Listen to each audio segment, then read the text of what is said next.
Central Oregon Autism Moms Podcast. I'm Kate. Let's spend some time together. Welcome to the Central Oregon Autism Moms Podcast, a podcast for all the female caregivers of children with autism in Central Oregon. This is episode 4. I'm sure I'm not the only one who has had a crazy summer. I didn't mean to take the summer off from podcasting, but I'm back and excited. So, how was your summer? Did you do anything fun? I'd absolutely love to hear about it. So tell us on our Central Oregon Autism Moms Facebook page. Of course, I'll put a link in the show notes. We did a few fun things. We took our son up to the lake for Labor Day, which of course was only a couple weeks ago, but he absolutely loved the water and loved hanging out with his cousins. Well, now that summer's over, our kids are starting the process of transitioning back into the habit of school. My son just started his preschool class at Alice Hatch this week. He only goes 3 days a week and a couple hours at a time, but that time is so refreshing. But if you're like me, you probably have a habit of using that school time to be productive. I seem to spend that time cleaning, organizing, taking care of all the house things I never seem to get to otherwise. But ladies, don't forget to take some time for yourself. It is totally okay. I promise. Today I have a great interview for you with Jeanette Rivas, one of our amazing Autism Society of Oregon chapter rep. She was kind enough to sit down with me and talk about the organizations that she belongs to and some of the resources that are available. All right, so I'm sitting here with Jeanette Rivas, who is a local autism activist, along with on the board of Central Oregon Disability Support Network and one of the chapter reps for the Autism Society of Oregon. So what are some of the resources that you feel like Central Oregon is in need of? We are definitely in need of that a safe facility for children that are either in foster care or within somebody's home that are being unsafe to themselves or their siblings or their family. We do not have anything like that in Central Oregon for even like a 24-hour hold for a crisis unit would be called. And I know that several agencies are discussing it. And I feel like at this point, from what I understand of what's going on, it's just trying to determine which agency is going to do it and who can staff it. And I feel like it is in the works, and it's not just my battle. It's definitely out there, and it's other parents that have gone through this. I'm currently about 7 months away from finishing my master's degree in social work. So this has been, I feel like I'll be able to get further with it once I complete my degree, because this has been my part of my path and part of my journey to help people in Central Oregon. Another thing I think we're lacking is some kind of after-school programs for kids to participate in sports, which Parks and Recreation District does include kids with special needs. However, my experience has been, again, my son was removed from that program because they didn't have the staffing to work with him. So something that was maybe more geared towards just autism, that people that are professionals that understand how to work with kids on the spectrum would be good. So I know we had talked about briefly that you're involved in a couple different organizations in town. For those who may not know, can you tell us about CODSN? CODSN is Central Oregon Disability Support Network, and it was started by 3 moms. I'm not sure how long ago it was, but it was just started basically as a support group, and it's blossomed into this ginormous agency that is just wonderful. And I mean, when I was going through crisis, the reason I got involved with CODSN was because I just started Googling, like so many moms do, and to try to see what was out there. And I called them up frantically for help. Like, what can I do? I don't know what to do with my son. They want me to homeschool him. I can't do that. It's not going to work for my family. You know, I was working at the time. I couldn't do it.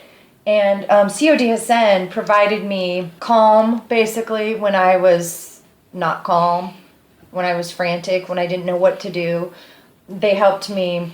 They have a program called Adler's Voice, and later on, they helped me get an iPad for my son when he wasn't able to have a teacher. I feel like the iPad was his teacher.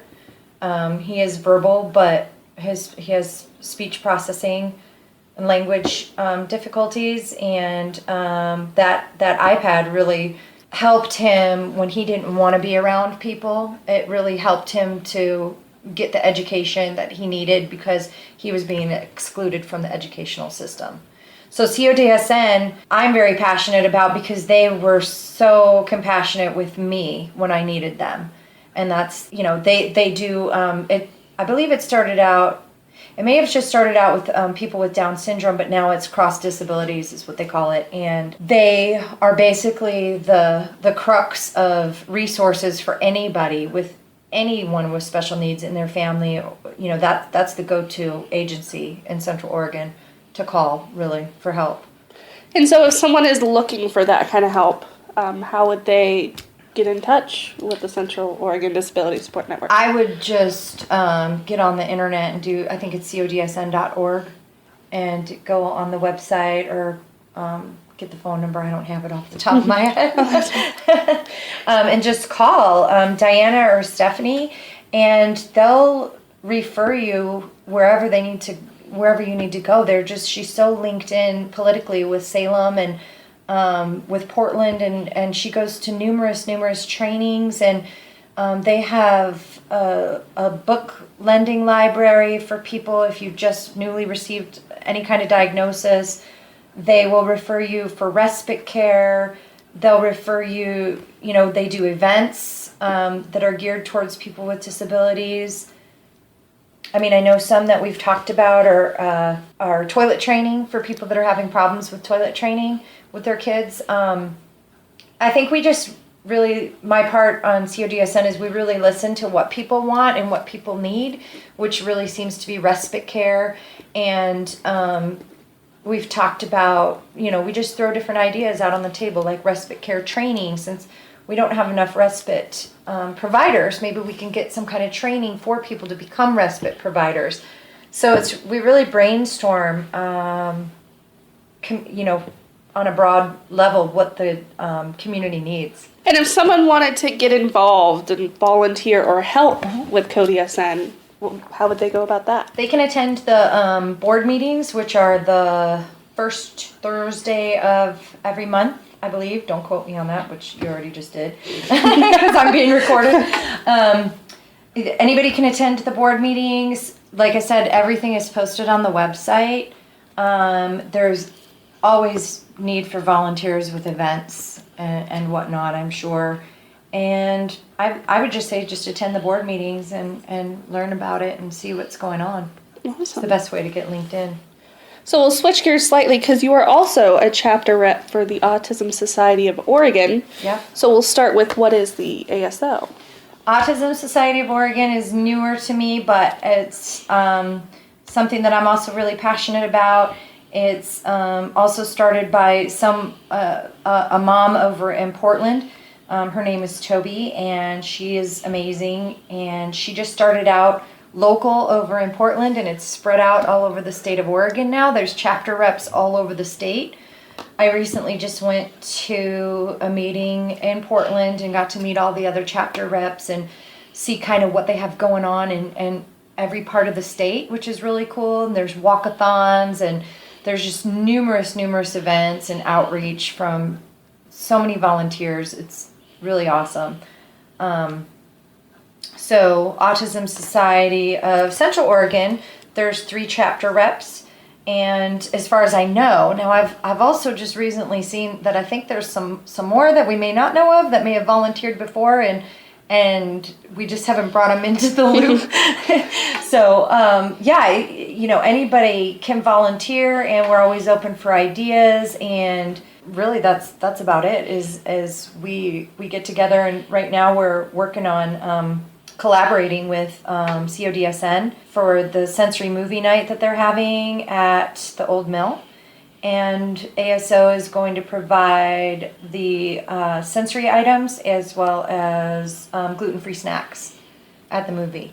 And we're discussing a walkathon next year, and Any other ideas are welcome.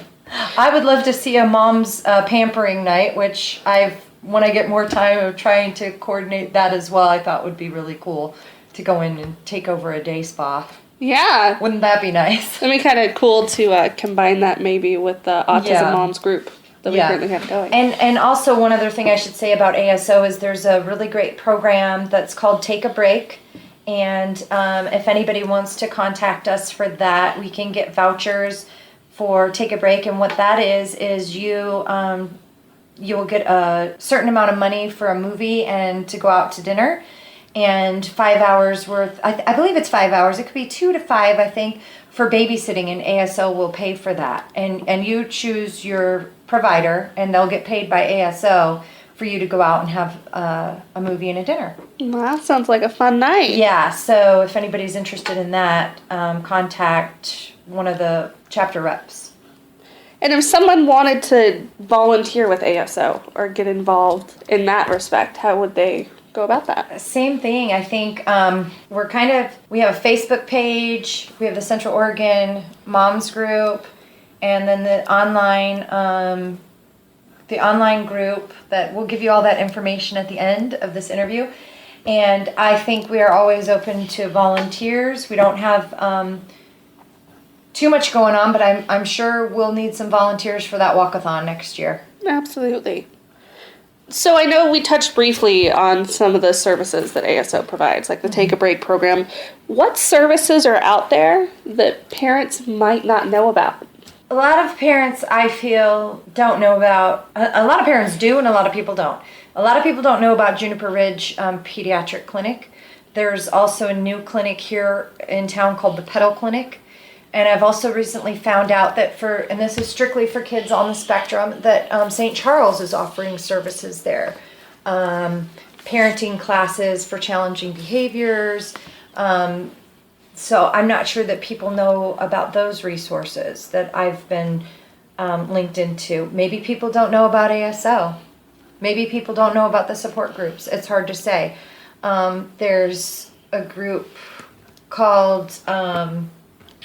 specifically for dads, and I believe it's called the Paul's Club. Paul's Club, yeah, I was going to say Paul's group.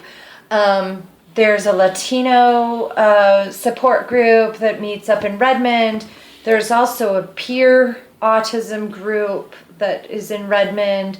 That's another thing that would be a great thing. I have had this idea to do a not peer-to-peer support group, but peer-to-younger child support, where you may have like an older teenager just being kind of like a role model for a younger kid that may be going through struggles when they come into their diagnosis.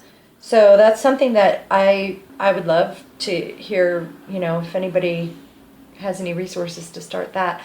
I've also seen people are interested in starting like a drama group or theater group. So these are all the great ideas that people have put on the online support group that by any means, if anybody wants to take that ball and run with it, we have so much going on, but that would be, definitely anybody can volunteer. What are some misconceptions about autism that you most advocate against? One of the biggest things that's gotten under my skin lately, so people understand kind of where I'm coming from, is the last 3 years, all my research in my master's program has been on autism. And that's been my focus of my education. And probably is going to be my thesis will be something based around autism. The biggest misconception that I've learned is that when people think that autism stems specifically just from vaccinations, because it's really not where the research lies. Don't quote me on this either, but this is just what I've researched. And the correlations are really genetic and environmental. And sure, there's environmental issues with vaccinations. There are probably some things that are in vaccinations that aren't too good for anyone. But that's probably something that I don't necessarily advocate against it, but I guess when I see it online and see things out there, it frustrates me. Another thing that I did when I originally got my son's diagnosis was there wasn't a big group here of support like there is now.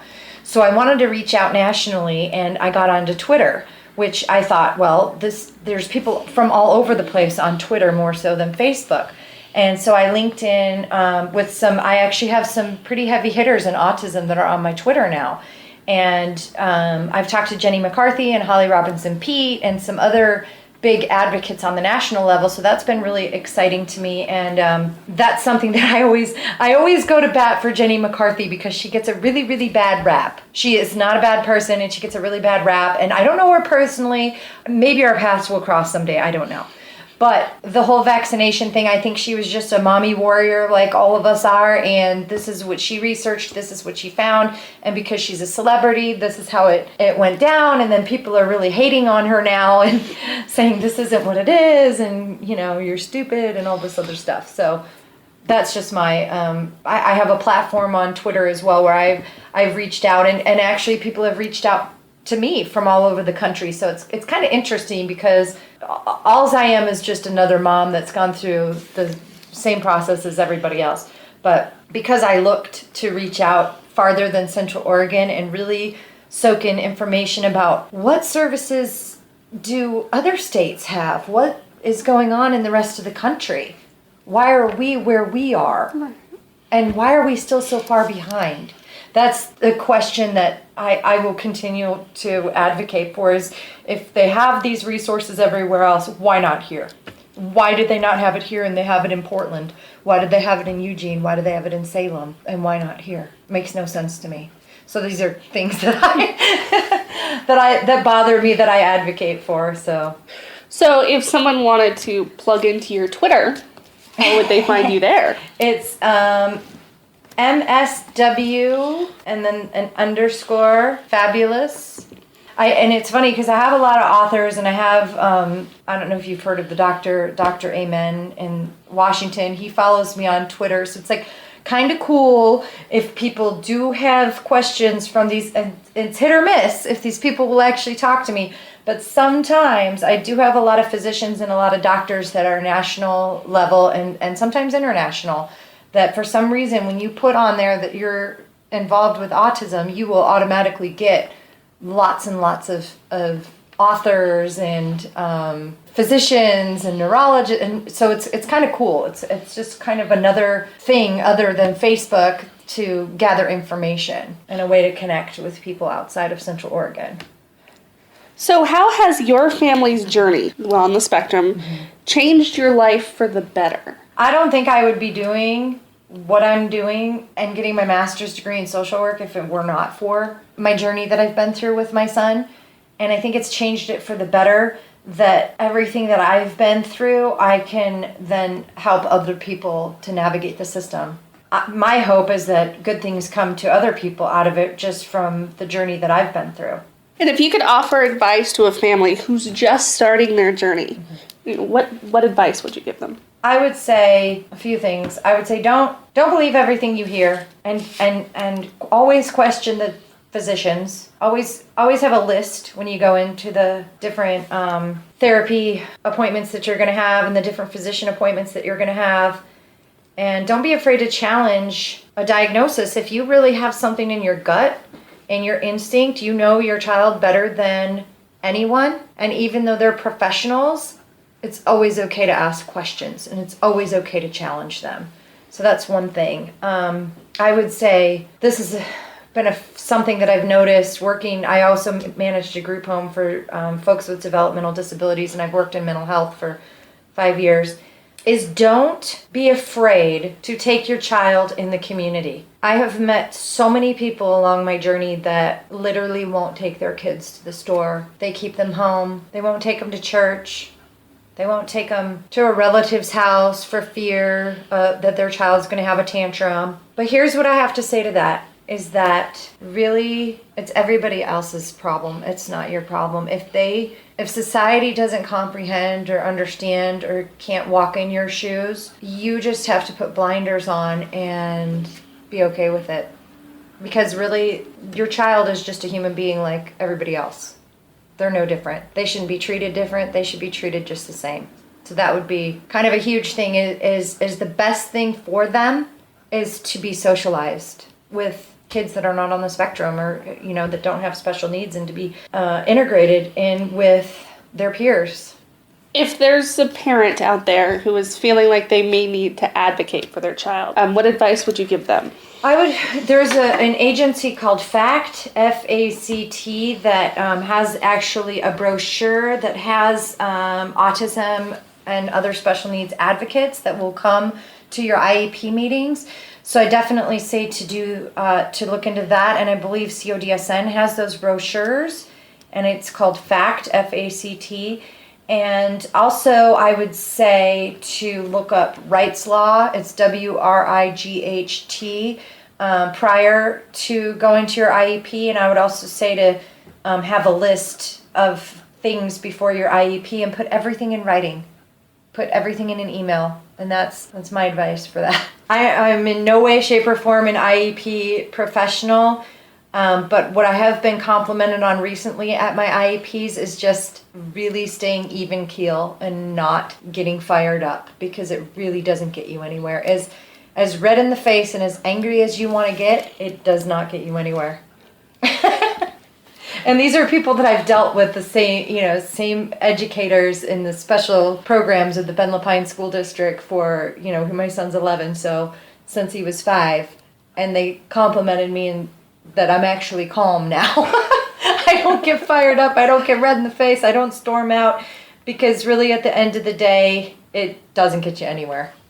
Flipping to kind of the fun side, are there any upcoming events with CODSN or ASO? I think just the only one that I know of right now, CODSN has a family fun event every month. ASO in Central Oregon, we're just kind of molding all that now, is just trying to brainstorm and get on the same page and get things down pat of what we want to do. So we're definitely open to suggestions of things that people want to see happen. The next event is for CODSN, and it's going to be at the Old Mill. It's the sensory movie night. ASO will be there with gluten-free snacks and fidgets for kids. And that's all I know right now. Fantastic. Well, thank you so much for taking the time to speak with me out of your welcome. Busy life. Thank you. And good luck with it all. Thank you. A new support resource that connects parents, autistic individuals, educators, siblings, and Spanish-speaking individuals launched recently. It's called ASD Peer-to-Peer.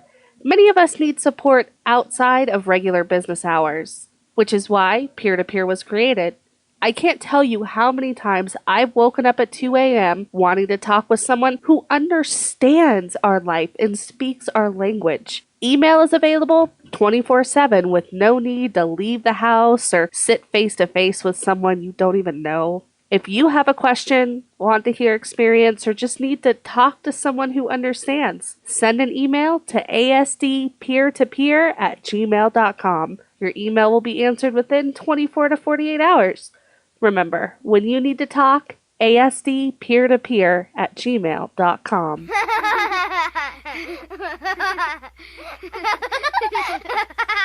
The Central Oregon Disability Support Network was kind enough to let me sit in on their board meeting this week, so I have plenty of events to share with you. They have 2 events that we have to look forward to at sometime in the near future. CODSN is going to be putting on a sensory-friendly movie and a Canine Kings event. They don't have dates for these yet, but when I do, I will pass them along. On September 23rd, FACT is doing another Understanding the IEP training at 5:30 at the Ben Lapine Administration Building downtown, across the street from the library, and that is free. September 24th is the Ben Cross Disability Support Group and the Latino Cross Disability Support Group at 6 p.m. at Abilitree. Childcare is provided. Also on the 24th at Abilitree in Ben that night is the SIBS Connect, a support group run by SIBS for SIBS. On September 26th, Connecting Point will be doing an iPads, iTouch, and apps class from 5:30 to 7 p.m. at their store on Franklin Avenue. And dads, don't forget Paul's Club, a support group for the male caregivers of children with disabilities, and that will be on October 3rd at 6 p.m. at Abby's Pizza. The Central Oregon Autism Moms Group has not scheduled its event for October yet, so if you have any amazing ideas, let us know so we can get together soon. If you know an event that I can share with anyone, please let me know. Well, that wraps up episode 4 of the Central Oregon Autism Moms Podcast.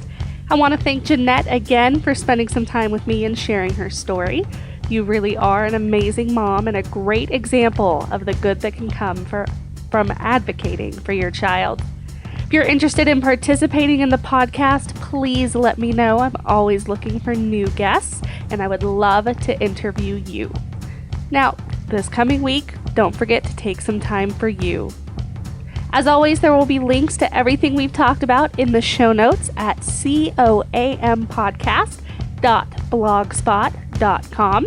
You can email me at coampodcast@gmail.com. And you can find the Central Oregon Autism Moms Group on Facebook. And you can find links to all of this in the box below this video.